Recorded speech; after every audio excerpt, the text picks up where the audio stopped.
Hi everyone. Um, I've been tasked to read my own letter because no one would want to read it for me.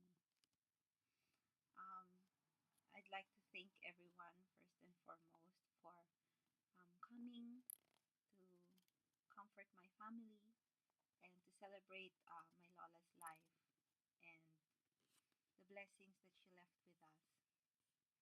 When I found out that Lola passed away, it was very hard for me, and I didn't know how to express myself but to write it in a letter. So here's my letter. It's not much, but it's what was in my heart, and it's very little compared to the memories and the treasures I hold in my heart towards my Lola. Here goes. I praise the Lord for the long life He has blessed my Lola with. More than 8 decades is such a blessing and a life well spent. I will always remember your bright smile, Lola, and how your eyes always lit up when you saw me, and how you always called my name when you needed something or you wanted me to do something for you. The way you had a song to sing, a little dance to express your joy, and how you'd always point your fingers when telling me stories or expressing the importance of a matter, and how you would always scrunch your nose and scrunch your face when you disagreed with what mom and I were talking about. I will always miss how sassy you were. You were always very well dressed. You always had the matchy clothes and the matchy accessories to suit them. You always had your painted nails, your perfect ring, your jewelry, and your earrings. And not to note, you always had makeup on, your lipstick and your powder.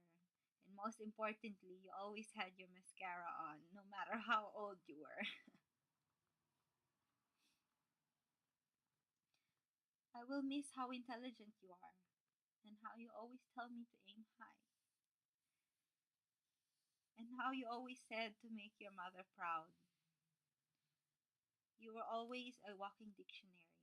I would always look up to you, Lola, and I would always ask you things, things that were in the news, things about current affairs, and how you always had opinions and everything. I would never get tired of listening to your opinions and your ideas and your stories. You always had the best memory too. Memories of when I was young, memories of when mom was young, memories of when we were in PNG. You always remembered every small detail, details that my mind would never remember. I always remember that whenever we'd have errands when mom was in the Philippines, mom and I and everyone else would be rushing to get in the car. Say, Lola, come on, hurry up, Lola. And you'd be taking your own pace, picking up things on the way that we forgot. Whenever we'd get to the car, we'd be like, oh, lucky you brought this, lucky you brought that. And you'd laugh at us and you'd be like, Syempre, of course. I will also never forget your stories, like I said earlier, about your days in Quezon when you used to ballroom dance, about the days when you had such a big white house in Quezon City, and stories about those fine gentlemen in the days that used to court you. Those were always very interesting stories. I will always remember the days that we lived together, and whenever you were unwell, I had the honor as a nurse and as your granddaughter to take care of you. When I would come home from duty, you would knock on my door and say, it's time for me to get my blood sugar checked. It's time for me to get my blood pressure checked. And how you'd always laugh at me. Whenever there were days that I wasn't around and that I came home late from work, I would knock on your door and say, Lola, did you take your medication? Lola, have you taken have you had your blood sugar checked? Have you had your insulin shot? Let's do it now. And you would laugh at me and say that, no, May did it for me. Ken did it for me. And I would laugh because I knew that they didn't know how to. But they did it out of love, Lola, with your careful instruction. I remember how I was always so strict on you because you were diabetic. How you would always prepare your own meals, and every time we'd eat together, I know that a lot of times you'd ask me for some juice, even though I knew that you weren't allowed to have it, because I couldn't resist you and I loved you so much. I'd always give you a half glass full of juice and fill the rest up with water, even though the doctor strictly said you weren't allowed to. I will always remember how you always had a daily routine where you'd wake up early and prepare your breakfast, take your pills, have your tea, have your lunch, and in the afternoons, you'd tend to your plants, and I'd find you sitting on the porch reading a magazine or the newspaper, writing in your diary, and most especially one of your favorite things, repairing your clothes and sewing things.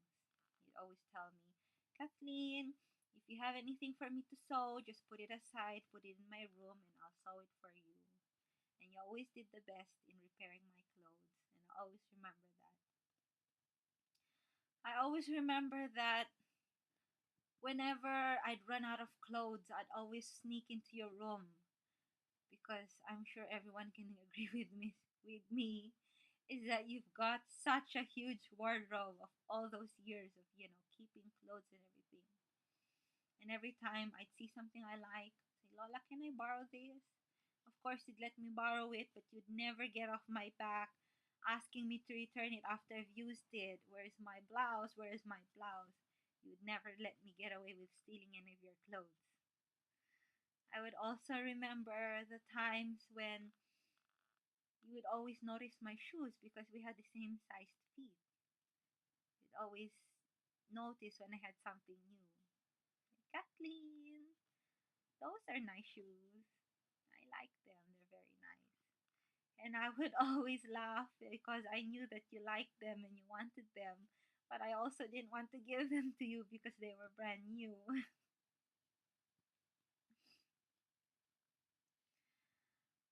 I would always remember how you loved your plants, how you had such green fingers, and how you'd always get upset with our puppy dog before because every morning he'd keep messing your plants up and you were taking good care of them. Because you always said that when mom finally buys a house, you'd move all your plants there. Well, the good news, Lola, is by God's grace, mom has been able to buy a house, but it's very sad that you won't have the opportunity to stay with us there. But surely your plants will be there to always remind us of how much you always looked forward to that day. And we'll try our best to look after it because I remember one time where you gave Auntie Jocelyn a plant and she wasn't able to maintain it. You got upset with her and said that she should have returned the plant instead of letting it die. So hopefully we'll be able to maintain those plants and not disappoint you. I remember when you were well enough and you moved back to Quezon, you took my huge Krispy Kreme mug. You always liked that mug because it was extra big and it held your tea. And how you took my watch, the simple watch that I used to wear for duty because it's so big. It had a huge face and it was white and plain, which was very easy for you to use. And you took that from me, even though the strap was broken and got it replaced. And every time I visited you, I always noticed that you used that watch, even though you had a few fancy watches, but you still chose to use and wear my watch every day, which put a smile on my face and made me happy. I will always remember how you love music and that how your radio or CD player would always play so loud. And how when you used to stay in Auntie Joe's condo, we'd come knocking on your door and you would never hear us because your music was so loud. One time, Ken and I panicked so much because we'd been knocking on the door for like half an hour and no one would open the door. So we had to call a locksmith to break the door open. We were so upset. But then, as the door swung open, you came down the stairs laughing and singing as if nothing had happened. You didn't even wonder how we broke into your house. But, just the fact that you saw me and Ken, you smiled and you laughed and you gave us a hug, and, we couldn't be mad at you anymore. We were very worried, but we couldn't be mad at you. I would always remember that you were always so independent. You always want to do things on your own. Do your own groceries, do your own laundry, do your own cooking. You know, um, we asked you to come back and stay with us after you left us and went back to Quezon, but you were happy to live on your own. You were very much independent. You wanted to do your own things.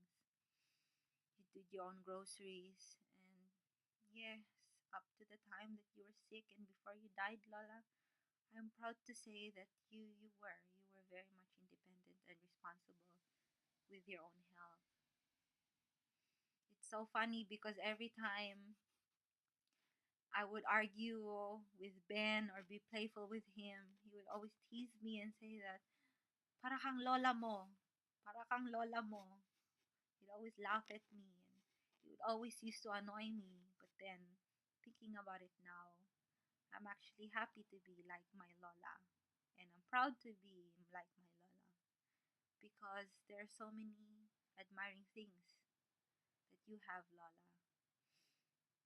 You're very patient, you're very kind, you're knowledgeable, you're funny. It's just so many things. Well, these are just a few memories that I keep in my heart of my Lola. And I praise the Lord for the years that she has been with us. Every sacrifice I made for her was worth it, and I would do it all over again. God has been so gracious to us and to my family in not taking Lola away from us so suddenly.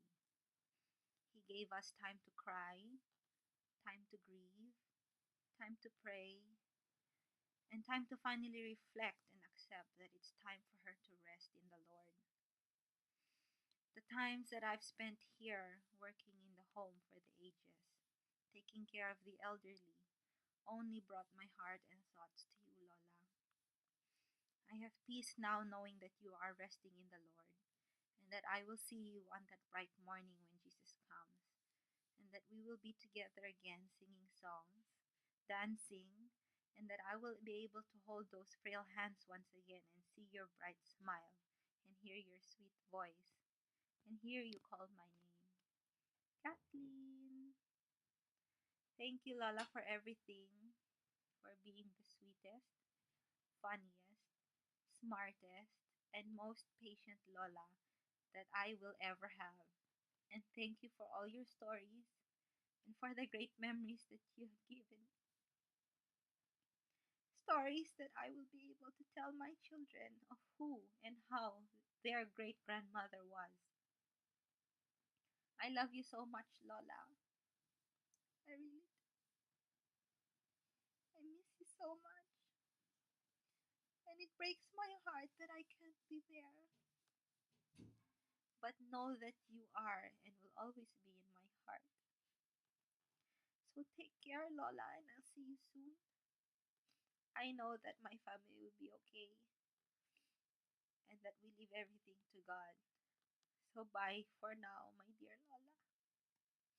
Love your granddaughter, Kathleen.